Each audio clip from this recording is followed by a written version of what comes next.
Peace, peace. Hey, y'all, hey. Maya Keeyana here, introducing another episode of the Art Exhibit podcast. In this interview, I get to talk to Shanayah, who I met in high school. We worked together at a youth organization called Youth United for Change, doing advocacy work in Kensington. And since then, we followed each other on social media. She reached out to me in 2024 to come on PhillyCAM and talk about how the city of Philadelphia could invest more into the Philadelphia creative scene. So that was an amazing opportunity that I'm very grateful for. And from that came this interview. Shanayah came on the platform to talk about who she is, what she does, and get more into the Philly creative community. So use this video as an introduction, get to know Shanayah, learn more about her. Her links and information and contact will be mentioned somewhere in this video in the description. So make sure y'all get that. And if you are interested in connecting with her, please do so. She has some new journalism projects that she is working on. So make sure you keep an eye out for that. And without further ado, let's get into this interview. And don't forget to live in love. Hey, oh, hey, Maya Keeyana here, and this is another episode of the Art Exhibit podcast. And today we have Shanayah. Hey, everybody. Shanayah, can you introduce yourself to the viewers? Yes, I am a community journalist, an educator, and a storyteller. Thank you for having me. Absolutely. Thank you for coming. So can you tell us about how did your journey start as, or where did you start? Did you start off in education? What was the Shanayah origin story, if you will? Yeah, so I really want to thank you for having me because, this has never happened. I've never been interviewed. So I'm like... I love how many firsts that we be having. Putting my feet in the water. That's so lit. But I actually was a part of Work Ready, which is a part of the Urban Affairs Coalition. And it is like a workforce development organization that helps students at age 13 get jobs. I remember hearing that a lot as a kid, Work Ready, and people being involved with it. Yeah. And in that time, I started off at as a junior counselor.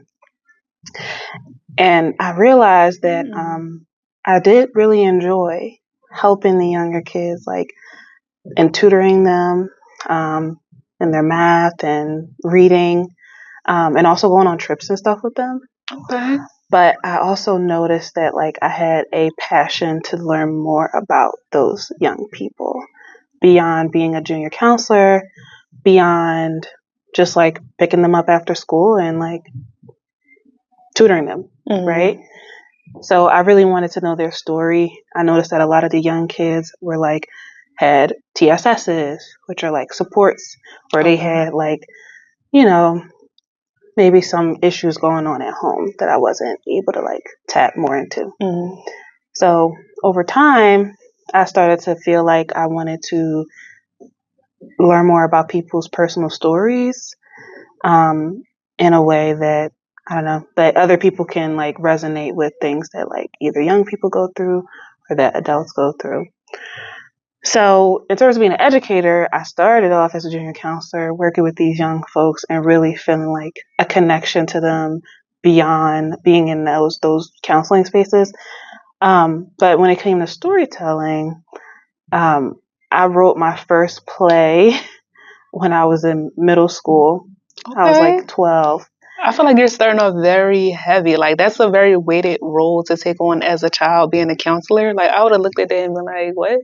How am I going to counsel these kids? I'm a kid. I'm they're 2 years younger than me. What am I counseling right now? But the fact that you did and you were interested in doing so says a lot about you. Yeah. It was a challenge at first, right? Because it's again, I'm a kid myself. I'm 14. And when you're a counselor, you have to, especially a young counselor, you can't really tell the young folks your age because then they'll try to start little boying you. And you don't want that to happen. So you have to take on this really mature role at a young age when you start as a junior counselor. And that ended up kind of continuing to be my story throughout different programs working with young people. Next door. I'm sorry. I don't know if y'all can hear that or not. They are jamming. And it's good. And I'm sorry. It's cool. It's fine. Yeah, they ended up kind of like in different roles that I've been in throughout the past few years. I was only maybe 2-3 years apart from the young people, facilitating them, counseling them, and I had to continue to kind of step into that leadership, mature role, and like, I can help you on your next journey and your next place, but I can't let you know that I'm only 2 years older than you. Right, just to keep that boundary. Yeah. That says a lot about community, essentially. Like, no matter what age, you are capable of assisting the people around you. Yeah, I would say like I have continued to try to get comfortable in like teaching young folks. Because when I started, again, it's that like I have to create this boundary. But as I've gotten older, now I'm like, oh, I actually am older now, right? Like these 16-year-olds, I'm 26. I'm actually 10 years older than them, so it's no longer they're my same age, and I have to put on this facade. Yeah, it's like I genuinely Is that the word? am. I don't think that's the word. Facade, that's not but the word. I get what I don't you're have saying, to put it on. I'm gonna just say I don't have to put it on the front. I don't have to put on the front that I am much older than I am counseling these young kids. I actually can mentor them, and I actually can give them support in real time and real experiences I've had. But to go back to your earlier question, like how did I get into education? It just naturally happened, just over time, and naturally. I never saw myself as an educator, but it just became a part of my story. So, you and I, we met at an organization called Youth United for Change. Yeah, shout out to YUC. Yes. And during the time we were together, we came up with a safety platform. Yes, we did. You remember that? You're bringing back the memories. Yeah. And that safety platform was trying to understand, what does safe mean for people within the community, specifically the Kensington community. And that experience in creating that platform together, it started to help me see I could create like theories. I can create curriculum with people. And yeah, that was something that naturally kind of got into. And after Youth United for Change, I joined an organization called Power. And that organization, we created podcasts with young folks so that they could tell stories about what was going on in their schools and in their community. So during that time, I educated kids on like heteropatriarchy, like these really big terms, or educated them on capitalism, and the smallest examples of like you getting $7.25 an hour at McDonald's while the CEO is probably making $10,000 an hour is wrong. And here's how you can see your power, and not necessarily even like making more money, but like your power in that you're the reason why this company is running. Your value. You are the value of the company, not this person who is the boss of you, quote unquote. And so being in that organization furthered my like ability to educate people, and building out curriculum with young folks and helping them tell their own personal stories. And after Power, then I was with another organization that's slipping my mind right now. But again, it helped me continue to like build out my educator role. So I'm more of a self-proclaimed educator.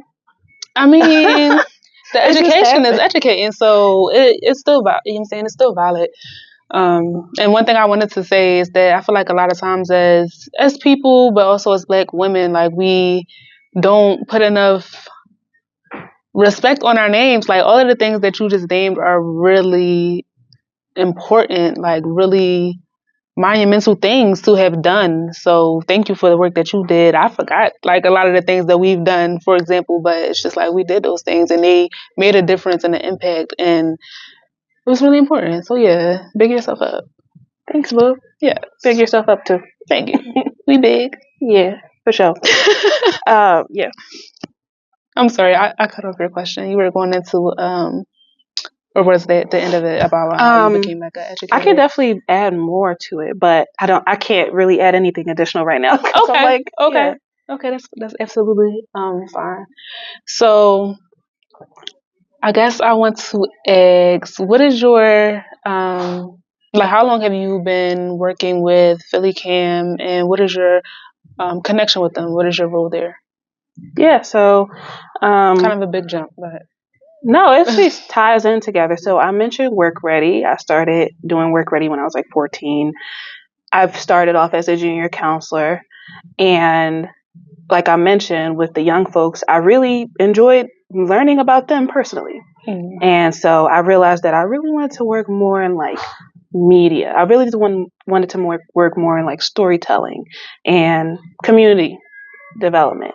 So when I was like 17, this was like my senior year of high school, I went to like the director of Work Ready and I was like, listen, I really enjoyed my time as a junior counselor over these past like 3 years, but I'm really interested in communications. I'm really interested in like journalism, storytelling, things like that.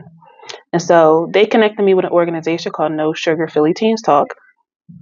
I know it's not a lot of it's and they actually had they had their program in Parkway Center City, but they also had it at different areas around the city.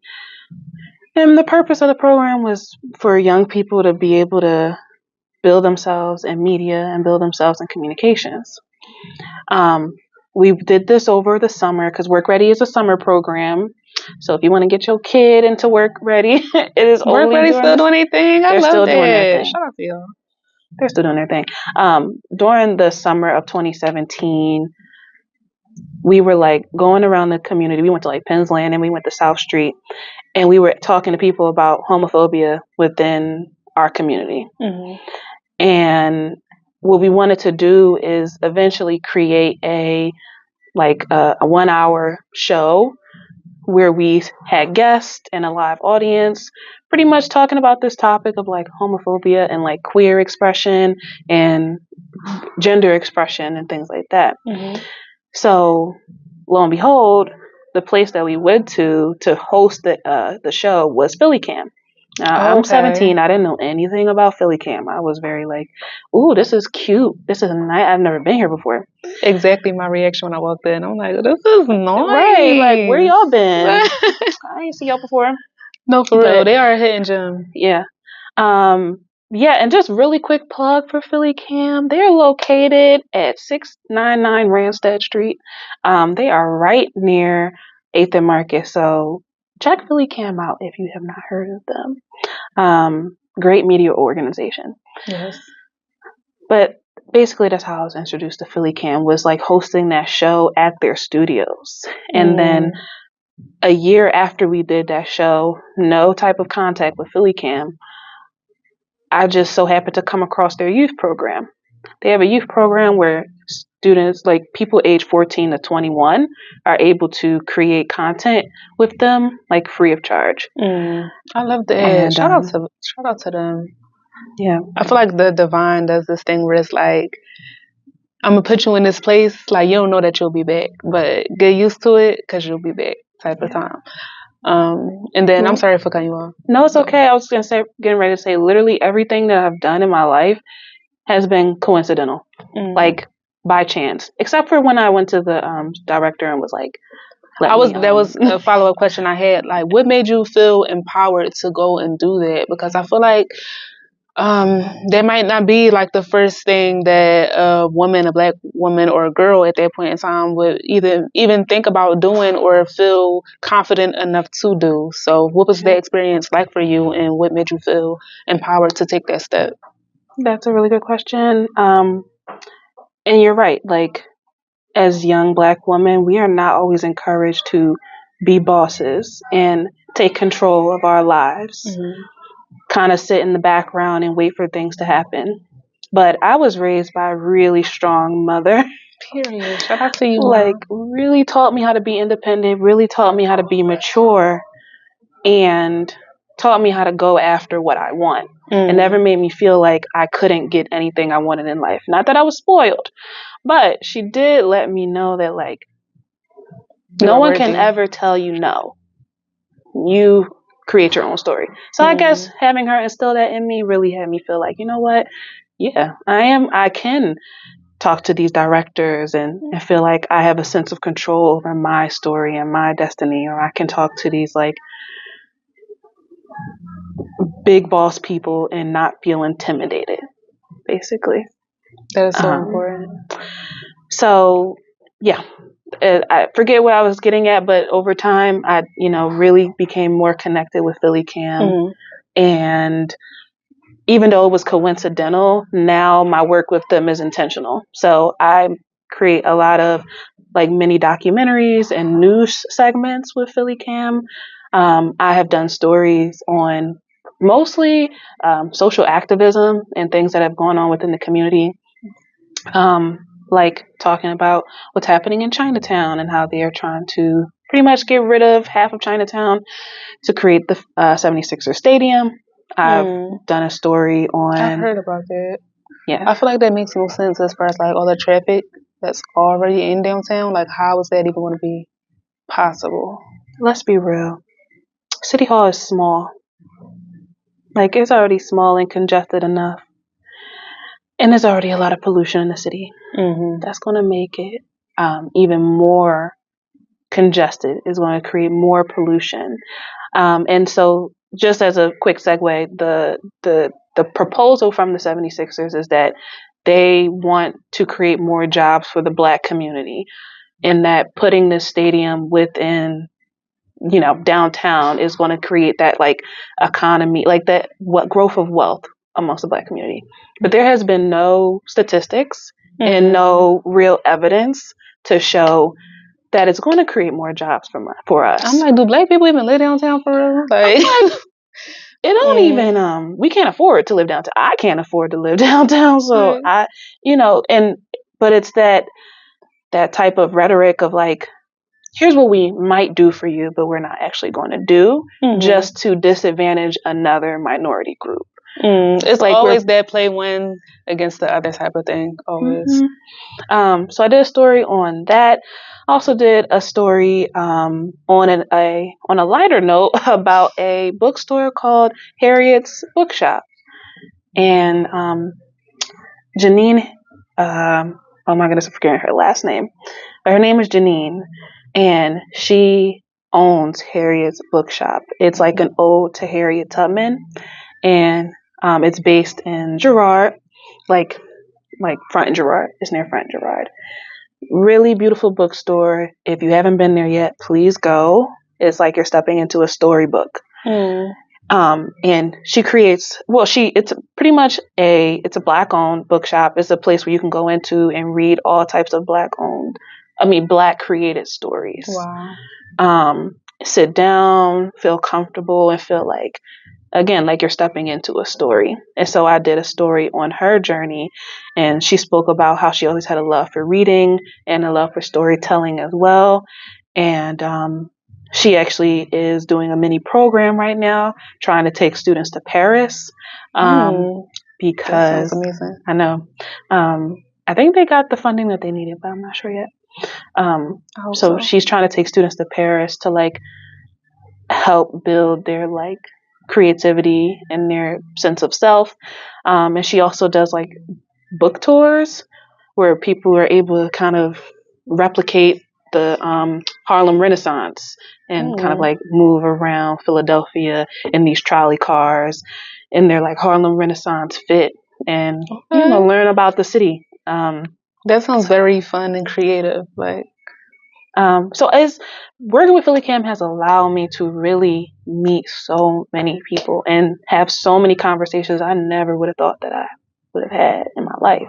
Shout out to y'all, PhillyCAM. Is your work available? Where can we like find this stuff just so people can keep in touch and get to actually see the amazing work that you've done? Yeah, sure. I would say for now I'm like rebranding myself. So I'm going to direct everyone to follow a project page that I'm developing out called One Step Magazine. It is going to be it is a wellness and art-based project, helping folks understand themselves within the environment, within the city, and helping people develop themselves emotionally, physically, mentally. Something we need very much. So make sure y'all go check that out. Y'all might see a lot of people that y'all seen on the podcast as a part of it, hopefully. And then a follow-up question that I ask all my guests is, what do you feel is our responsibility to the youth? Yes. I mean, I know you had a conversation with Amani, great person, before me and Maya had our conversation on this this question of like, how can we help develop the youth? And she mentioned that it's a really deep question because it is. Mm-hmm. I don't have like a firm answer, but what I will say is, one, I would be nowhere right now if it wasn't for mentors. We need more mentors for our young people. I had a lot going on in my life personally as a kid, and if it wasn't for these adults who I don't even talk to this day, like if it wasn't for these mentors, no, that's true. I can say likewise to that, because there's a lot of people that I'm no longer in touch with, but they definitely had a big impact on how I view myself, how I view challenges, and what I'm capable of. Yeah, mentors help young people understand themselves personally. And, everything else will follow, like what you do professionally, how you move through your career and stuff. But if we don't know ourselves personally, it's going to be really hard to develop ourselves in adulthood. So I think, one, it's really important that we emphasize more mentorship with our young people in middle school and especially high school. And don't just focus on kids that you deem as like exceptional. Yes. That's so annoying. Every child deserves a mentor. Every child deserves somebody to sit down with them and really understand their passions. That's so true. Because you might people are so unique, and it's just like when you create that, what is it, like that little society or that limited mindset where you block other children out of it, it's like you miss out on all of the potential in everybody else. Yeah. So I definitely agree with that. Yeah.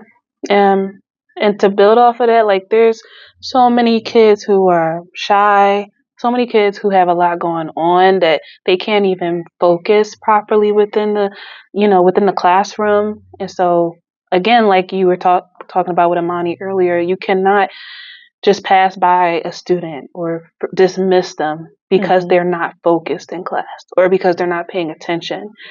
That's not the goal of education. That's not the goal of developing our youth. So I'll just leave it there. More mentors, more people. Period. Yeah. That is very solid. Thank you. So lastly, where can the people stay in contact with you? Yeah, like I mentioned, I'm rebranding myself. So One Step Magazine. All one phrase. And then like I do have a personal page, but the tag is weird. So I'm just gonna say look up Shanayah. My name probably will be spelled in the caption of this. Yeah, so we'll definitely post. Be in the caption. So my tags will be in the caption, and like you could definitely follow me there. Okay. But, yeah, for sure. Cool. Thank you so much. Before we close out, is there anything that you want to touch on that I didn't get to ask you? Yeah, actually, so I am writing for a publication called Resolve Philly right now. They are a local a local news company, and I'm writing for Germantown Infohub. Starting in January, I'm going to have a series called Civically Philly. And this is going to be an opportunity for people to learn more about how they can be civically engaged in Philadelphia beyond elections. If you don't like to vote, that's okay. There's other ways to be involved in your community that does not just involve voting. When it relates to like our election cycles, city council, things like that. So be on the lookout for Civically Philly. Thank you. That's one thing that I admire about you is the fact that you are very knowledgeable, very in the spaces of information, and you share that information, and you're very open with making sure that other people are aware of these things and can contact certain people or have certain resources. So I appreciate you coming on to share that information. Y'all make sure y'all follow and stay in contact with her. And with that, we are signing off.